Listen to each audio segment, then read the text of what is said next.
welcome to the Drop Stitches podcast. I am Sapphire Child.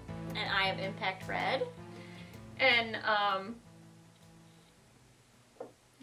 cheers. Cheers! What are you drinking today? Tasty. We're having cava. Ana de Cordon. Cava is the Spanish version of sparkling wine.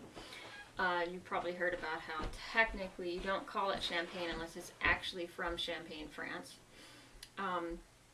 So we read just today actually that the name cava was adopted as the name for Spanish sparkling wine in the 70s and has been used ever since. Like any other, it's just a sparkling wine. Can be made out of any grapes, but typically the whites are made out of Chardonnay and Chardonnay blends. This one's made out of 70% Chardonnay and 30% Parella, which is a varietal that's, I think, endemic to Spain. I'm not terribly familiar with it, actually.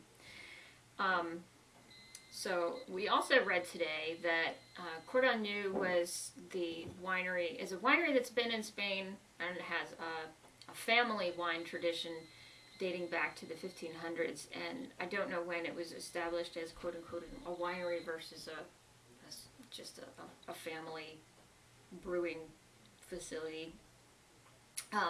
But they made the first Spanish sparkling wine in the 1870s. And it has just become adopted by the culture since then. And I'm personally rather fond of cavas because they have a tendency to have flowery notes and flowery, fruity, very easy drinking. This is a brut, so it's dry, but it's not toothpick sparkling wine like the Corbel that most people seem to get. So if you're interested in sparkling wine, interested in finding something inexpensive but yet very good, I definitely recommend checking out cavas.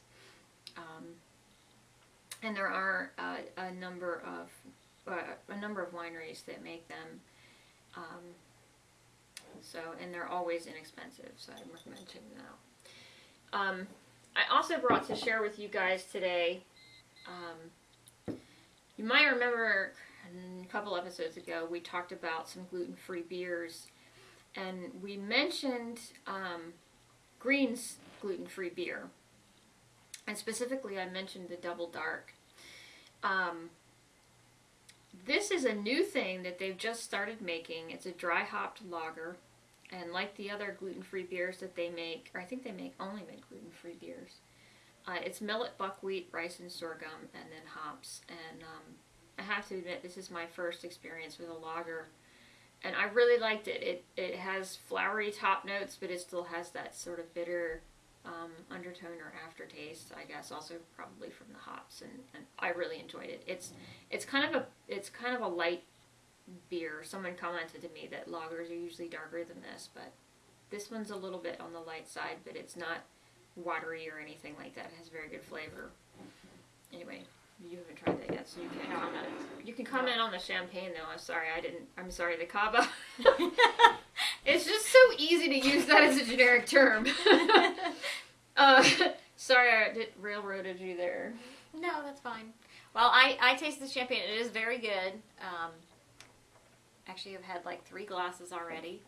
Yeah, most of the bottle's gone. You can't tell because it's it's white. It's shaded. Yeah, so you shaded. can't tell. And one of the things I could pick up on it was like a pineapple-y flavor, and shoot, now I can't remember the flavor I picked up on. Let me taste it. Give it another slurp. Apple. That was the other one. So, oops, sorry. So I could pick up on those flavors, and it is very, very fruity, very light. It's great by itself. You could see it going with lots of different foods. We actually had sauerkraut and mashed potatoes for dinner, so it went well with that. Great. Yay! Huzzah! Anyway, so I guess, should we just start with the knit along? Yeah, let's do that. Okay. So, our knit along was widely attended. We had 2 participants. We might have had more than that, but we had 2 finish, right? Well, there might have been other people who knitted. I don't know, but we only had 2 people post finished objects. I did bring up some pictures to share. So this is Happy Knitter 56. You can see that kind of if you squint really hard. She made the hat, and she made it in a nice sort of tonal variegated pink, and then Erin knits squares, knitted a pair of the mitts, and she's gonna use them as Christmas presents, she said. She knits her Christmas presents all year long. So those are our 2 finished objects, and I finished mine, but I haven't posted a picture yet, so I did the hat and the mitts out of Knit Picks Wool of the Andes. I like that. I found them to be pretty quick knits. And you're working on a hat. And I'm working on the hat. You haven't had time to finish. And I've not finished.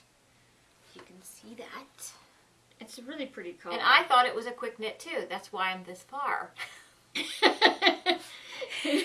So I kept on thinking I'm going to finish, but I did not finish. I guess I'm halfway done.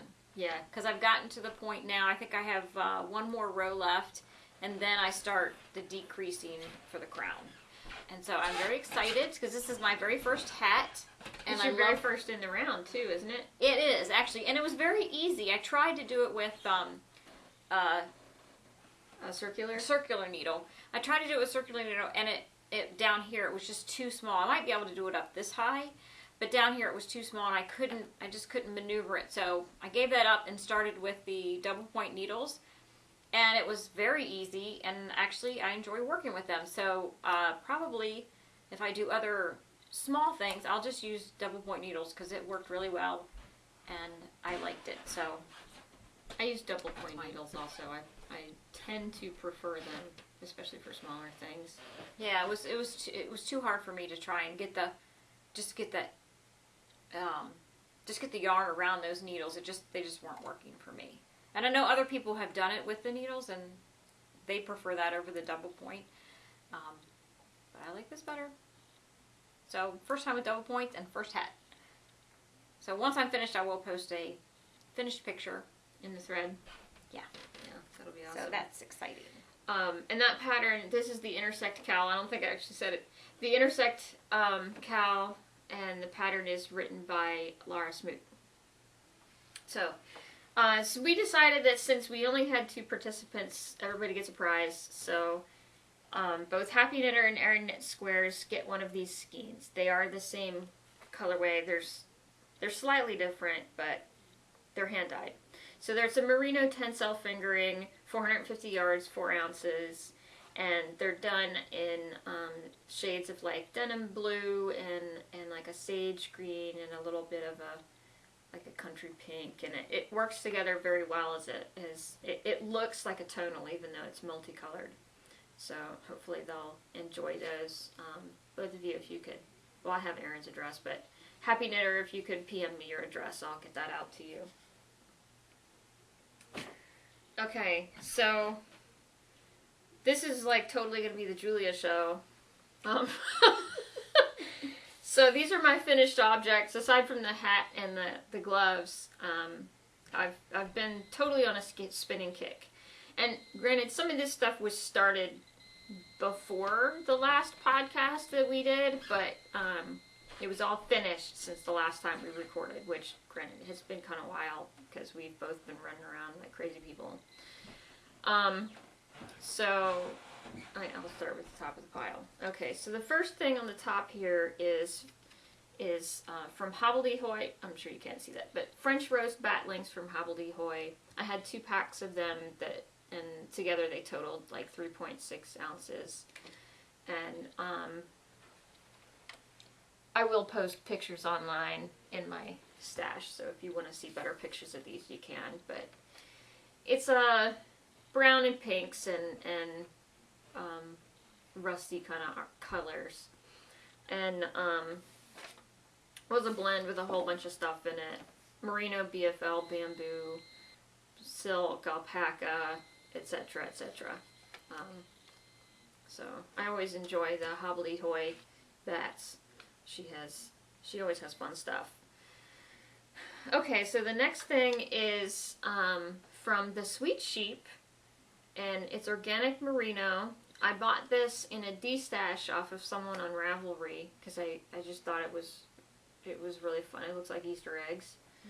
Or multicolored sherbet. We didn't turn that lamp on. Oh. Whatever. Here, let me go turn it on real quick.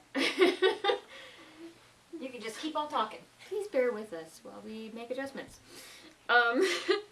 So this is about 4 ounces, and I'm afraid I don't have my notes with me, so I don't actually know what my yardage was on anything. I want to say it was like 500 and something yards on this, and it's nice and soft. And then we have. I wanna feel squeezy. Yeah. That's nice. Love the colors. It is like those icy snow cone things you would get. You know what I mean? Yeah. I just love those colors. Good summer colors. I think. I think they look like spring colors to me. Tulips. Yeah. Ish. Yeah. Okay. So the next thing is Baby Doll Southdown, and this is a 6.5 ounce skein of. It's a big skein. Yeah, it's a heavy skein with a lot of stretch in it, as Baby Doll always does. This is from the ewe named Libby, and Libby actually has pretty sedate crimp for. I mean, it's still very obviously down crimp. It's still got that spiral thing going on, but it's not as crazy as some of the Baby Doll Southdown crimp. And this is her natural color. She is a dark gray, and the tips of it sun bleached to brown a little bit, and the overall color then is like a special dark barred chocolate kind of color.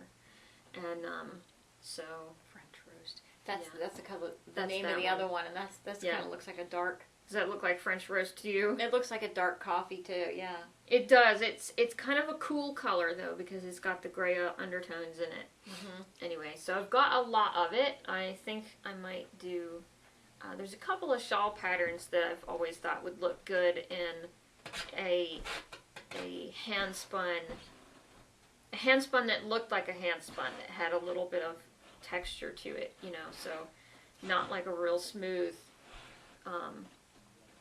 merino or alpaca, but like a hand spun that was a little more woolen, I guess. And I think this fits the bill, so I think I'll probably do one of those with this. We'll see. And this is a couple of months ago when I showed the 5-color Baby Doll set. This is one of the wools that you get in that if you're interested. Shameless self-promotion. Warning. Now, the set that you're selling, will it make that much? No, it's only 1 ounce for each color. Okay. And you can buy multiples if you want. And then I have other colors that I'm selling, or you can get more if you wanted it. A note about spinning Baby Doll. I had one person whinge to me once about how she couldn't spin it lace weight, and therefore she didn't like it. And while that's fine, you know, everybody's entitled to their opinion. I just wanted to say this is what sampling is for. It's just like when you swatch for your knitting. If you have something specific in mind for your spinning, you should sample it. And especially when you're dealing with anything that's in the down breed family, because you actually, if you want it to be fine, you have to spin it even finer, because once you take it off of the tension that it's under when it's been carded or combed, and then it's going on the wheel and all of that being, you know, pulled off onto a nitty knotty, it's being stretched that whole time. And just like curly hair, you can stretch it out, but once you wash it, it's going to snap back into its curly shape. And because down wools have such a close and active curl structure, when you wash it, even if you don't shrink it, you don't try to full it or shrink it or anything like that, it will get shorter. And that means that it also gets fatter. And that's just from the fiber trying to return to its natural shape. So anytime you're working with down braids, baby dolls, Tunis, Montadale, blah blah blah, there's a bunch of them, I can't remember them all, but anyway, you get the idea. Be aware of that if you want it to be fine, if you want a fingering, you have to shoot for a lace, because it will change. It can change that much. And if you need it to be real particular, you should sample, and so you know exactly what the difference is between what it looks like when it comes off the bobbin and what it looks like after it comes out of the wash, because it will be a lot different, and it's significantly different than alpaca, and even merino, which will come in a little bit, but the down wools come in a lot, so you need to be aware of that.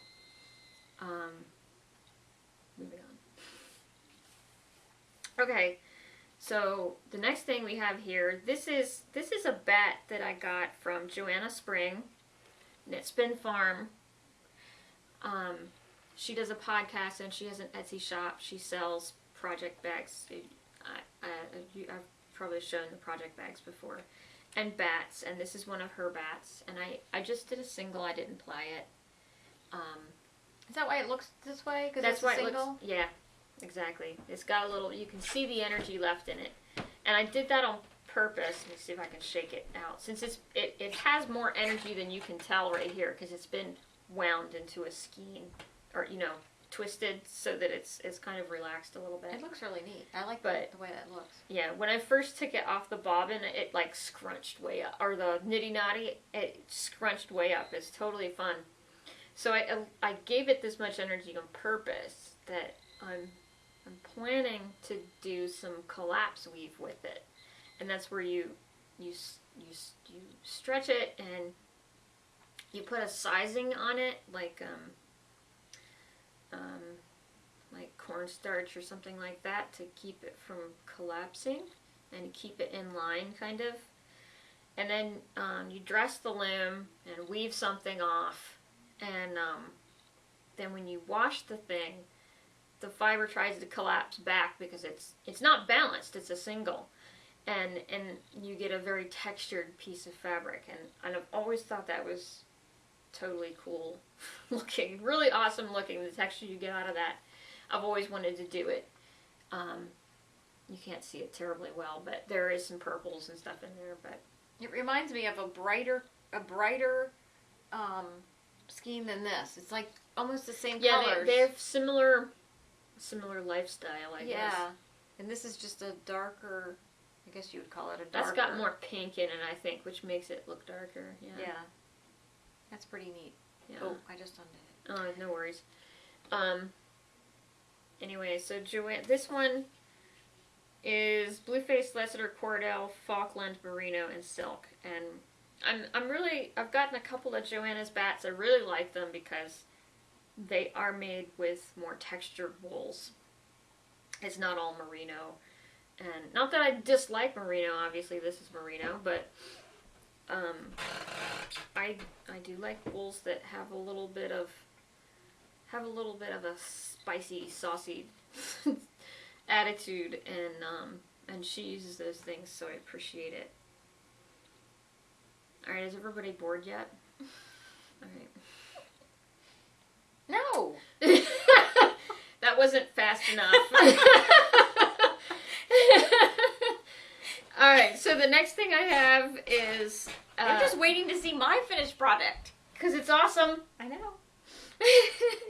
The next thing I have is some alpaca silk blend that I bought years ago. This is like Deep Stash right here. And it's a natural brown, it's a dark brown, and it's a warm brown as opposed to this, which is, well, yeah. I don't know that you can really different. tell. They're both really pretty. But anyway, yeah. This is like a This is like a brown, and that's I guess like a gray brown. Right. When you put them together, it becomes more obvious. Yeah. That this has got some red tones in it, and this really does not. Yeah, maybe that's what it is. Yeah. Yeah. So. But It's more like your hair. yeah, I guess so. Okay. I did my hair just for you. Yeah, I don't. Oh, You were talking about this one. I was talking about this one. I had really intended to be good and tell you all about yardage I got on everything, but since I don't have my notes, I can't tell you that. So, but it's And that's light. That's a lighter weight too. It's a skinny. Yeah, this is more like a. It's almost a lace. It's kind of like a fat lace, but this is 4 ounces, and I think I got like 550 yards, somewhere in that neighborhood, out of it. So. And I had picked a project for it, but I don't think I'm going to actually do what I picked for it. So, the last thing I have is, it was a couple of bats that I got from Hilltop Cloud, who is in Wales, if I remember correctly. Wales is in the other country, Wales? Yeah, as in England. Great Britain, rather. See? UK. Yeah. So a Hilltop Cloud, yeah, and it's a merino bamboo, Shetland, and silk noil. The silk noil is the pink blips that you may or may not be able to see. I can't tell from the camera what you guys can actually see. So, and I bought 2 sets of these from her. They were 100 grams each, so I have 200 grams, and they came as it was, each one was actually 3 bats, and I like the finished yarn, but I have to say the bats themselves were not terribly fluffy, but I think that's probably because it was based on like commercial merino top, and then she added in the other things, the Shetland and the bamboo and the silk noil, so the bats were kind of dense. So, but they, not in the sense that they didn't spin easily, because they did spin easily. They just weren't really friendly to long draw, so that's fine. I did short draw instead. So, so what we come up with is a nice pudgy,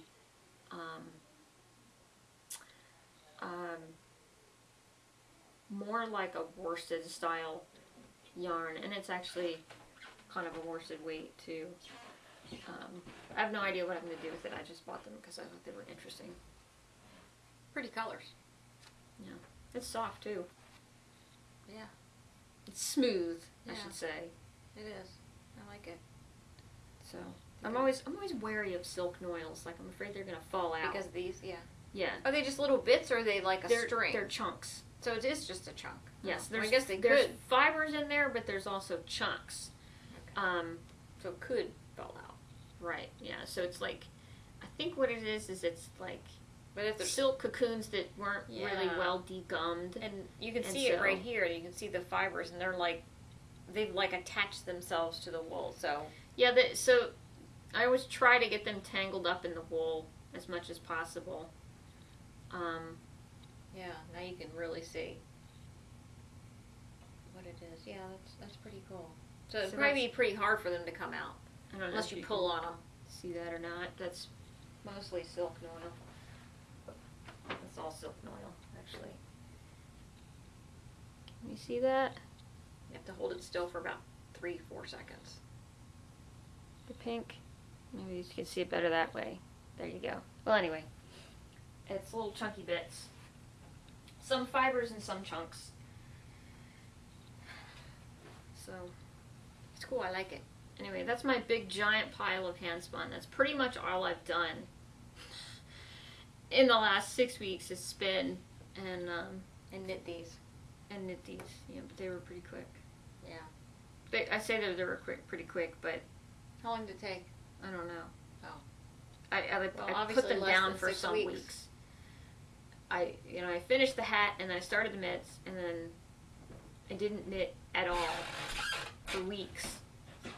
think I was still in like the first few rows when you were doing your decreases. I'm like, oh, I gotta hurry up. Obviously, it didn't work very well because I'm still not done, but whatever. So, okay, so on to my finished product. Ta-da! So this is it. Isn't this amazing? You'll never guess what this Sorry. was. This was a hot pad. Surprising, right? I know you all are shocked. I right? know, shocked beyond belief. So, so I can't even take credit for making the hot pad, but I can take credit for putting the snap on right here. I'm sorry. So, not to say this isn't a great thing, because I like this a lot, and I did it at my last, and I'm still working on my sweatshirt thing. So, my last craft group that I met with, we made these, and I worked on my sweatshirt, but it's still not done, so I'll show that to you some other day. But anyway, so I added the snap, and then on the inside, this is why I think it's so cool, is if you can see those are all my needles. So my sewing needles, and Janet, she's like the leader of the craft group. She had one, and we were like saying, "Oh, that's so great." So she brought in her snaps, and one of the other ladies went to the dollar store and bought these pot holders. Really? And then we just made ourselves little needle holders, and I just think that's the coolest thing because, you know, I get my needles, and then they're in these little packages, and then next thing you know, I can't find the package, and so this keeps track of my needles. Do you do a lot of hand sewing? Well, not a whole lot. No. I have actually, it's funny, since I've made this, I have like hems and pants, and I sewed this little thing right here, and what else did I do? I did some other sewing. I can't remember what I sewed now. Was there like a loopy on here? There was a loopy, yeah. Yeah. We took it off and then just sewed it flat. Now, one of the other ladies left the loopy there because she's like, well, I can just hang it from my loopy in my sewing room, and I'll know exactly where it is. So I thought that was pretty good, but mine I'd already taken mine apart and done it. And then someone else was saying, was that Mom? Was talking about the scissors? Oh yeah. They had like, I think a snap on it as well, and probably a little loopy in it. They hang it, and then I guess on the inside they made like a little pocket, and they put their scissors in there.